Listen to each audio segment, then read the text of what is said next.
കോഴിക്കോട് താമരശ്ശേരിയിൽ മദ്യലഹരിയിലായിരുന്ന ഭർത്താവ് ഭാര്യയെ വെട്ടിപ്പരിക്കേൽപ്പിച്ചു.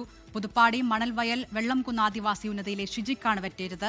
ഗുരുതരമായി പരിക്കേറ്റ ഷിജി കോഴിക്കോട് മെഡിക്കൽ കോളേജ് ആശുപത്രിയിൽ ചികിത്സയിൽ തുടരുകയാണ്. ഭർത്താവ് ബിജുവിനെ പോലീസ് കസ്റ്റഡിയിലെടുത്തിട്ടുണ്ട്.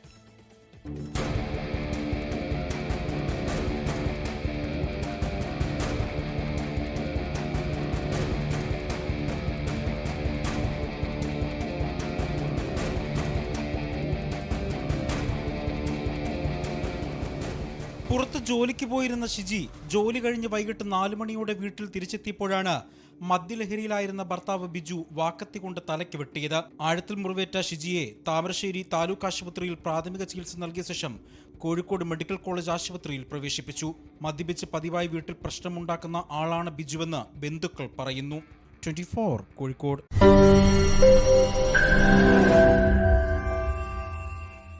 ലോകത്തെവിടെയായാലും ഏത് സമയത്തും 24 വാർത്തകളും ഓഗ്മെന്റഡ് റിയാലിറ്റി പാക്കേജുകളും എക്സ്പ്ലെയിനറുകളും വിശദമായി കാണാൻ ഞങ്ങളുടെ യൂട്യൂബ് ചാനൽ നിങ്ങൾക്ക് സബ്സ്ക്രൈബ് ചെയ്യാം.